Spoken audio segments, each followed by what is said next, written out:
अस्सलाम वालेकुम नाज़रीन, क्लुश उस्मान की एक और नई एपिसोड में आपको खुशामदीद कहते हैं। आज के वीडियो में हम बात करेंगे क्लुश उस्मान के वॉल्यूम 113 के पार्ट 1 के बारे में।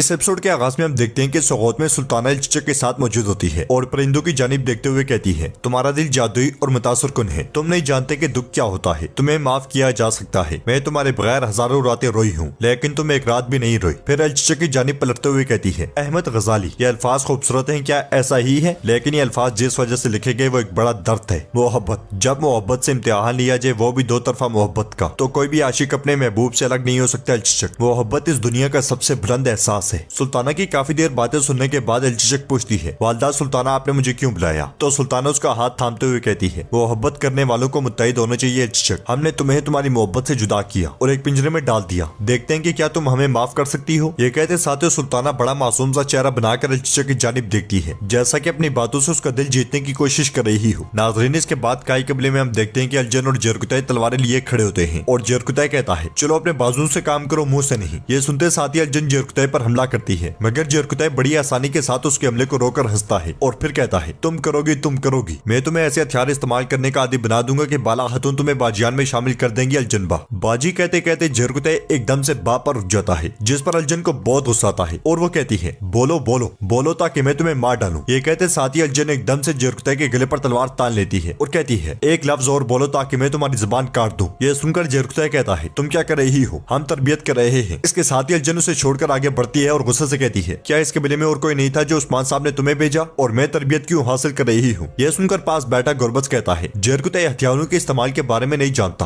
आपको मुझसे तरबियत हासिल करनी चाहिए। जवाबन अलजन कहती है, गुरबज अल्प, आपने ठीक कहा, मेरी समझ में नहीं आ रहा कि जरकुतै क्या कर रहा है। ये कहते साथ ही अलजन गुरबज अल्प की जानिब बढ़ती है तो जरकुतै एकदम से उसके सामने आकर गुरबज अल्प से कहता है, उस्मान साहब ने मुझे हुक्म दिया और तुम सरदार के हुक्म की नाफरमानी नहीं कर सकते। फिर आगे बढ़कर अलजन से कहता है, हथियार उठाओ और मेरे सामने खड़ी हो जाओ। अलजन के नाम मानने पर जरकुतै चिल्लाते हुए कहता है, मैंने तुमसे कहा कि हथियार उठाओ और मेरे सामने खड़ी हो जाओ अलजन खातून। जरकुतै को गुस्से में देखकर अलजन डर जाती है और तलवार उठाकर एक बार फिर उस पर हमला करती है, मगर इस बार भी जरकुतै उसके हमलों को नाकाम बना देता है और उसकी जानिब देखते हुए कहता है, आप अपने दुश्मन की आंखों में झांकेंगी, उसे दिखाएंगी कि आप खौफजदा नहीं है, वार का मौका तलाश करें। जरकुतै को इस तरह देखकर गुरबज कहता है, तुम खातून को पहले वाला सब कुछ भी बुला दोगी, मेरी तरफ देखे, मैंने आपसे क्या कहा? अलजन खातून, आपको मुझसे हथियारों के बारे में पूछना चाहिए। यह सुनकर जरकुतै गुस्से में उसके पास जाता है और कहता है, तुम यहाँ क्यों आए हो? तो गुरबज कहता है, मैं उस्मान साहब का इंतजार कर रहा हूँ। उस्मान साहब तुम्हारा इंतजार कर रहे हैं, चलो। यह सुनकर जरकुतै कहता है, तुमने पहले क्यों नहीं कहा? फिर अलजन से कहता है, अपनी तरबियत जारी रखे, मैं वापस आऊंगा। ये कहते साथ ही जरकुतै गुरबज को उठाकर चल पड़ता है। इधर सौगौत में सुल्ताना इल्चिचक से कहती है, इल्चिचक सिर्फ अल्लाह वाहिद है, इंसान जिससे प्यार करता है उसे उसके साथ होना चाहिए। तो इल्चिचक कहती है, आपने पहले कभी ऐसी बात नहीं की वालदा सुल्ताना, आपने मेरी शादी बेंदर से करने की कोशिश की। जवाबन सुल्ताना कहती है, इंसान गलतियां करते हैं, मैं भी इंसान हूँ इल्चिचक, यकीनन मैं भी गलत हो सकती हूँ और मैं गलत थी, लेकिन मैं ये नहीं जानती थी कि तुम और तैमूर एक दूसरे को इतना प्यार करते हो। अगर मुझे पता होता तो मैं कभी बेंदर से वादा ना करती। इस पर इल्चिचक कहती है, अब कोई फर्क नहीं पड़ता वालदा सुल्ताना, आपकी गलती से हमारी मोहब्बत का इम्तिहान लिया गया और हम नाकाम हो गए, मैं और तैमूर दोनों, अब सब खत्म हो गया है, बात करने की जरूरत नहीं। तो सुल्ताना कहती है, यह खत्म नहीं हुआ इल्चिचक। फिर पिंजरे से दोनों परिंदे निकालते हुए कहती है, हम दोनों जानते हैं कि मैंने इन परिंदों को पिंजरे में रखा हुआ है और मैं ही इन्हें आजाद कर रही हूँ। ये कहते साथ ही सुल्ताना दोनों परिंदे छोड़ देती है और परिंदे एकदम से उठ जाते हैं। परिंदों के उठ जाने के बाद सुल्ताना कहती है, मैं तुम दोनों को मिलाऊंगी और तैमूर का जिंदान से फरार होना। मैं जानती हूँ कि तुमने उसका साथ दिया है, क्या तुमने खत्म हो जाने वाली मोहब्बत के लिए इतना खतरा मोल लिया इल्चिचक? मैंने इसे नजरअंदाज क्यों किया? फिर इल्चिचक पर प्यार के डोरे डालते हुए कहती है, क्योंकि तुम भी मेरी बेटी हो, मैं चाहती हूँ कि तुम खुश रहो और मेरी चाहत है कि तुम अपनी मोहब्बत की कहानी को पूरा करो। यह सुनकर इल्चिचक कहती है, वालदा सुल्ताना, यह बहुत मुश्किल है। इस पर सुल्ताना कहती है, मुझ में ये करने की ताकत है, अब तुम जा सकती हो और मैं तुम्हारी शादी की तैयारी करूंगी। ये सुनते साथ ही इल्चिचक मुस्कुराते हुए वहाँ से चली जाती है। इल्चिचक के जाते साथ ही परिंदे फिर से आ जाते हैं और सुल्ताना उन दोनों को पकड़ते हुए कहती है, इल्चिचक और तैमूर, तुम दो परिंदे हो जिनका मिलना जरूरी है, तुम बहुत खुश होगी। ये कहते साथ ही सुल्ताना पिंजरे में परिंदे फिर से डाल देती है और मजीद कहती है, तुम्हें लगेगा कि तुम आजाद हो, मगर तुम हर वक्त मेरी खिदमत करोगी। इस लम्हे बेंगी खातून वहाँ आती है और सुल्ताना से कहती है, अस्मा से खबर मिली है, अब हम जानते हैं कि वो कहाँ है। इस पर सुल्ताना मुस्कुरा देती है। इधर काई कबीले में उस्मान साहब अपने घर वालों और सिपाहियों के साथ सरदारी खेमे में खड़े होते हैं और कहते हैं, हमने अपने कबीले की मुश्किलात पर काबू पा लिया है, तो अब से हम फतवाहात को जारी रख सकते हैं। नाज़रीन, इसी दौरान हम देखते हैं कि कनूर भी सिपाहियों के साथ खड़ा होता है और वो बिल्कुल तंदुरुस्त होता है। उस्मान साहब अपनी बात को आगे बढ़ाते हुए कहते हैं, कांता को जुनेस की मौत ने उन पर खौफ तारी कर दिया होगा, वो एहतियाती तदबीर बढ़ाएंगे, हमें कोपरो हिसार की मौजूदा हालत जानने की जरूरत है। यही वक्त है जरकुतै तुम अलजन खातून के साथ वहाँ जाओगी। यह सुनकर गुरबज अल्प एकदम से बोल पड़ता है, जनाब मुझे मुझे भी वहाँ जाने दे, मैं कोपरो हिसार को अच्छी तरह जानता हूँ। इस पर उस्मान साहब कहते हैं तो फिर तुम जरकुताई को सब बताओ जो तुम जानते हो, मुझे तुम्हारी जरूरत है, तुम यहाँ मेरे साथ रहोगे। इसके साथ ही जरकुताई गोरबजदल को चिढ़ाते चिढ़ाते खेमे से निकल जाता है। उस्मान साहब मजीद कहते हैं हमें ये जानने की जरूरत है कि कोपरो हिसार में क्या हो रहा है, फिर हम उसे जल्द अज जल्द अपनी सरजमीन में शामिल कर लेंगे इंशाल्लाह। इस पर तमाम लोग इंशाल्लाह इंशाल्लाह कहते हैं। इसके बाद उस्मान साहब अपने बेटों से कहते हैं मेरे बेटो तुम सुल्तान मसूद के पास जाओ, उन्होंने बगावत के लिए सदरान को खत लिखने थे, वो अब तक तैयार हो गए होंगे, आप वो लेकर जाएंगे और सदरान को देंगे, उनके लिए कुछ खाना भी ले जाओ, उनसे पूछो अगर उन्हें किसी चीज की जरूरत हो। ये सुनते साथ ही अलाउद्दीन और ओरहान वहां से चले जाते हैं। नाज़रीन इसके बाद हम देखते हैं कि सुल्ताना औची और सिपाहियों के साथ सुल्तान मसूद के ठिकाने की जानिब जा रही होती है और औची से कहती है मसूद यकीनी तौर पर वही है, अपने साथ फौजियों को लेकर उस ठिकाने पर जाओ जहाँ पे आसमान ने बताया है। ये सुनते साथ ही औची चंद सिपाहियों को लेकर आगे बढ़ जाता है और सुल्ताना कहती है हमारी मंजिल काई कबीला है, चलो। इसके साथ वो दो ग्रोह में तकसीम होकर आगे बढ़ते हैं। इधर काई कबीले में कोनूर उस्मान साहब से पूछता है हम कब तक सुल्तान मसूद को अपने साथ रखेंगे। जवाबन उस्मान साहब कहते हैं एक बार उन खतूत के चंद जवाबात मिल जाए तो हम देख लेंगे कि कौन सा सरदार हमारी तरफ है, फिर हम उसके मुताबिक अपना इकदाम करेंगे। यह सुनकर बुरहान पूछता है मेरे सरदार हम करेंगे, लेकिन हमें बागी के तौर पर देखा जा रहा है, अस्मियान हमें आराम से नहीं रहने देगी। इस पर उस्मान साहब कहते हैं हमें आराम की जरूरत नहीं बुरहान, हमें हमेशा किसी मुश्किल चीज की जरूरत रहती है। फिर उस्मान साहब कोनूर से कहते हैं कोनूर तुम कैसे लेकर के करीब एक लारगाह बनाओगे, वहाँ सिर्फ तलवारें बनेंगी और तरबियत होगी, वक्त आने पर सब कुछ फतह के लिए तैयार हो जाएगा। और जहाँ तक अस्मियान की बात है वो जानती है कि हम कबीले में हैं, वो वाज़ेह तौर पर अगली चाल चलेगी। अगर ऐसा ना होता तो वो पहले ही अपनी फौज के साथ यहाँ आ चुकी होती और हमें गिरफ्तार करने की कोशिश करती। इस पर मलून खातून पूछती है मेरे सरदार उसकी क्या चाल हो सकती है। तो उस्मान साहब कहते हैं वो जल्द ही हमारे दरवाजे पर दस्तक देगी और जब वो आएगी तो हम देख लेंगे। इसके साथियों ने कबीले के ढोल बजने की आवाज सुनाई देती है और एक सिपाही वहाँ पे आकर कहता है जनाब बादल सुल्ताना आ रही है। इस पर उस्मान साहब कहते हैं तो फिर आने दो उसे आने दो। इसके साथ ही वो सब सरदारी खेमे से बाहर आ जाते हैं और सुल्ताना सिपाहियों के साथ कबीले में दाखिल होती है। फिर अपने तकबराना अंदाज में घोड़े से उतरकर आगे बढ़ती है। सज्जों के सिपाहियों के सरदारी खेमे की जानिब बढ़ने पर उस्मान साहब के जांबाज आगे बढ़कर खड़े हो जाते हैं। इसके साथ ही दोनों तरफ के सिपाही एकदम से हथियार बेनियाम कर लेते हैं। इस मंजर पर उस्मान साहब और सुल्ताना गुस्से में एक दूसरे को घूरते हैं। इधर उस्मान साहब के साहबजादे अपने सिपाहियों के साथ आगे बढ़ रहे होते हैं और ओरहान अलाउद्दीन से पूछता है मेरे भाई क्या तुम तैयार हो। तो अलाउद्दीन कहता है हमेशा भाई फरीजा मुंतजर है। इसके साथ ही वो दोनों बर्क रफ्तारी के साथ आगे बढ़ते ही चले जाते हैं, जबकि दूसरी जानिब औची के साथ मौजूद सिपाही भी निशानात का ताकुब करते हुए आगे बढ़ रहे होते हैं। इसलिए हमें दो मजीद सल्जुकी सिपाही तेजी के साथ वहाँ आते हैं और औची से कहते हैं उनके निशानात इस तरफ जाते हैं। यह सुनकर औची कहता है चलो जल्दी करो, मसूद कहीं करीब ही होगा, हम उस वक्त तक नहीं रुकेंगे जब तक कि हम उसे तलाश ना कर लें। इसके साथ ही वो सब एकदम से आगे बढ़ जाते हैं। इधर कुमराल अब्दाल सुल्तान को लेकर झाड़ियों में छुपे होते हैं और उस्मान साहब के बेटों को आता हुआ देखकर कहते हैं मेरे सुल्तान उस्मान साहब के बहादुर बेटे आ रहे हैं, लगता है कि वो खाना भी लेकर आए हैं माशाल्लाह। इसके साथ ही ओरहान और अलाउद्दीन वहाँ पहुँचते हैं और सलाम के बाद अलाउद्दीन कहता है मेरे सुल्तान आप खैरियत से होंगे इंशाल्लाह। जवाबन सुल्तान कहते हैं अल्लाह का शुक्र है। तो अलाउद्दीन कहता है मैं आपके लिए कुछ खाना भी लाया हूँ। इसके बाद ओरहान कहता है मेरे सुल्तान उस्मान साहब ने कहा कि आप कुछ अमानत देंगे। जवाबन सुल्तान कहते हैं बिल्कुल, मैंने सदरान के लिए खत लिखे। इसलिए मैं एक सिपाही तेजी के साथ वहाँ आकर कहता है जनाब वादा सुल्ताना के आदमी आ रहे हैं। यह सुनकर सब परेशान हो जाते हैं और अलाउद्दीन ओरहान से पूछता है अब हम क्या करेंगे भाई। जवाब में ओरहान कहता है मेरे पास एक मंसूबा है, हम उनको कुचल देंगे। अब मेरी बात गौर से सुनो। नाज़रीन इसके साथ ही एपिसोड इख्तिताम पजीर होती है। अगर आपको वीडियो पसंद आए तो वीडियो को लाइक करें, चैनल को सब्सक्राइब करें और बेल आइकन पर लाजमी क्लिक करें। तो